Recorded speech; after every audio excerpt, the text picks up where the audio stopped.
mademoiselle, monsieur, bienvenue à Métro News. Voici les principaux titres qui seront développés aujourd'hui. Le président Jovenel Moïse relance les réunions entre les trois pouvoirs de l'État. Après des consultations la semaine écoulée avec les leaders des secteurs de la vie nationale, le chef de l'État se tourne vers les deux autres pouvoirs. Il a initié jeudi des réunions de travail avec les présidents du Parlement et de la Cour de cassation. Le président Jovenel Moïse doit contacter directement les leaders de l'opposition pour leur proposer un vrai dialogue. C'est le souhait exprimé par Maggie Durcé du directoire de la KID. Les centrales électriques publiques Vareux 1 et Vareux 2 sont désormais sous le contrôle de l'État haïtien. La compagnie Sogéner n'opère plus sur ce site qui appartient maintenant à l'EDH.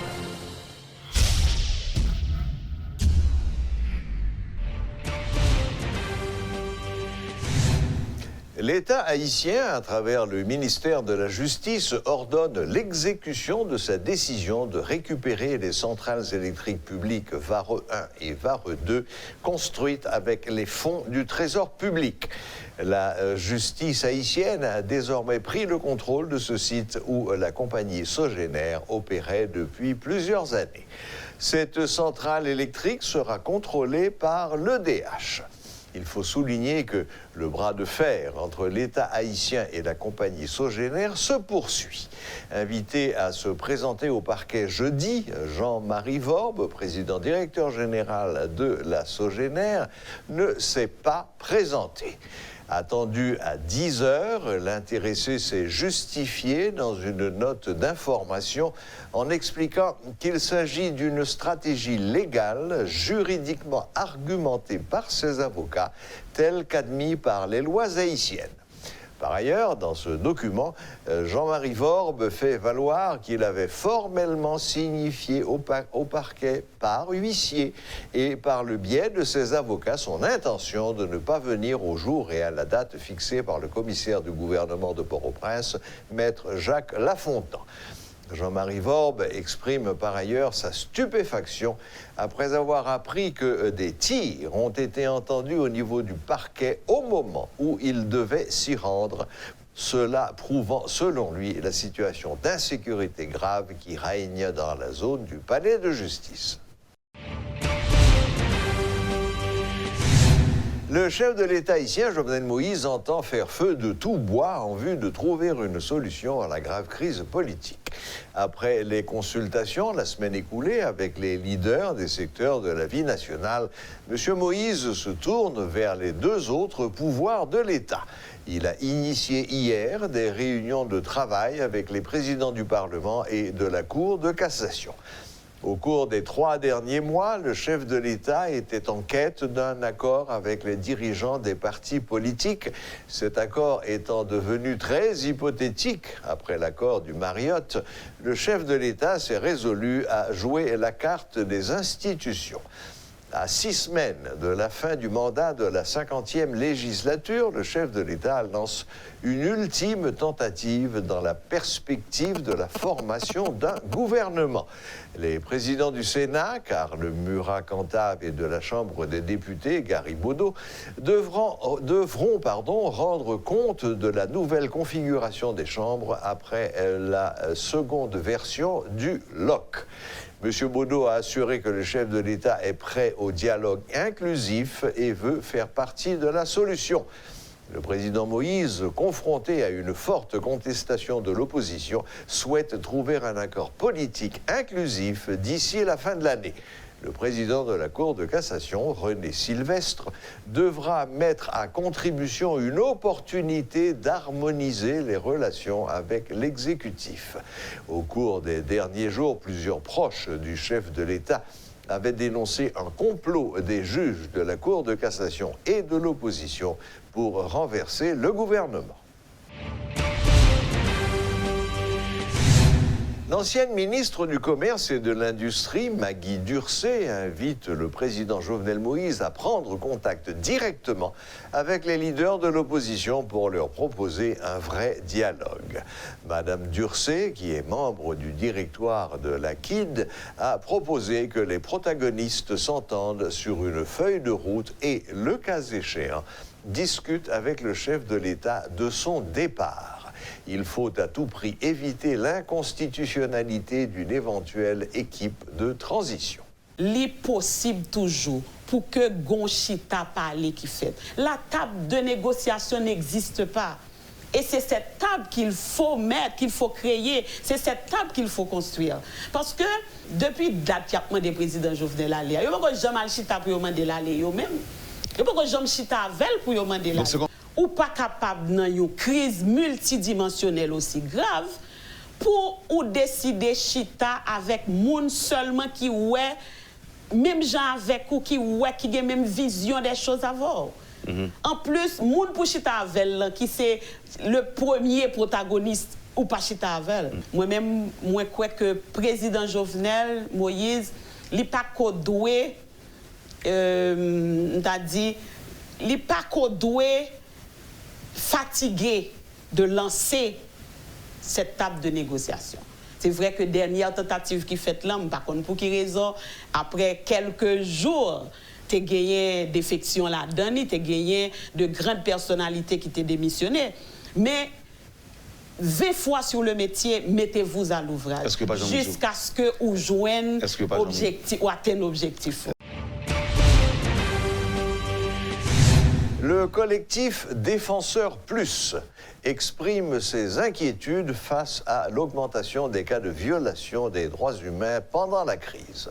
Lors d'une conférence de presse pour présenter un calendrier de 16 jours d'activisme sur les droits humains ce vendredi, le co-directeur de l'organisation, Antonal Mortimé, a indexé les responsables de l'État qui, selon lui, sont incapables de garantir la jouissance des droits aux citoyens haïtiens. Les femmes et les enfants sont les grandes victimes de cette crise, et notamment ceux des quartiers défavorisés, a-t-il ajouté. Port-au-Prince, particulièrement, tourne en véritable prison pour les gens qui vivent là-dedans, à cause habitants, comme si prend entre l'enclime et les marteaux, entre pouvoir et opposition, pouvoir à résister, opposition qui voulait l'aller, et pendant 3 derniers mois, ça yo, business pas fonctionné, bureau privé pas fonctionné, bureau public pas fonctionné, et l'État est plus incapable pour protéger bien avec la vie.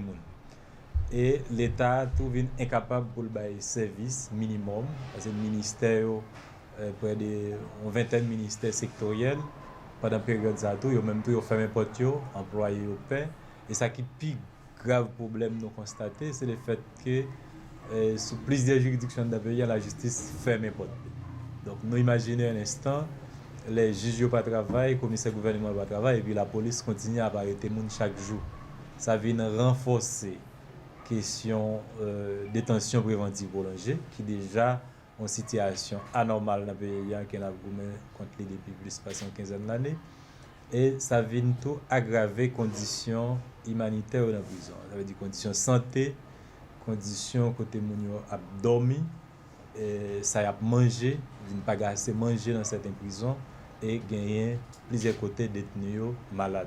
Donc nous devons attirer l'attention l'opinion publique là, mais attirer l'attention aux gens qui au commandement, qui autorité dans le gouvernement toujours, parlementaire qui est toujours en fonction, l'autre branche pouvoir l'État, institution indépendante, qui a une nécessité je dis pour faire quelque chose parce que Haïti est dans une situation d'urgence humanitaire. Nous-mêmes, c'est un droit, un groupe de pour gagner des revendications politiques pour faire passer, pour protester d'une manière pacifique, mais toute société a bloqué, pas marché, question droit, tout, il y a un paquet d'autres droits qui viennent violer. Et c'est une obligation de l'État gagner, même dans une période de crise, pour garantir le droit à la vie, pour garantir le droit à l'intégrité physique, le droit pour ne pas torturer le monde. Les responsables de la Maison de la Diaspora lancent un appel au dialogue à tous les secteurs de la vie nationale. Les membres de cette structure tirent la sonnette d'alarme et demandent aux acteurs concernés de s'asseoir en vue de trouver une solution à la crise haïtienne. Par ailleurs, ils déplorent le laxisme du ministère des Haïtiens vivant à l'étranger en ce qui concerne la diaspora. Ils exigent que cette institution soit plus représentative dans le secteur. Rodolphe Pierre-Louis a assisté à cette activité. Suivez son reportage. Nous sommes au Resto Café du Commerce où des membres de la Maison de la Diaspora ont exprimé leurs préoccupations par rapport à la conjoncture sociopolitique.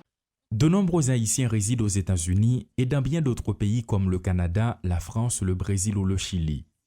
Ils sont environ 2 millions et la Banque mondiale le confirmait en 2017 qu'il transférait près de 2,4 milliards de dollars en Haïti, soit un quart du PIB national. Cependant, il est difficile d'en dire autant actuellement. Comme tous les secteurs de la vie nationale, la diaspora n'est pas à l'abri des aléas liés aux troubles sociopolitiques. La coordonnatrice de la Maison de la Diaspora, Esperancia César, déplore cet état de fait.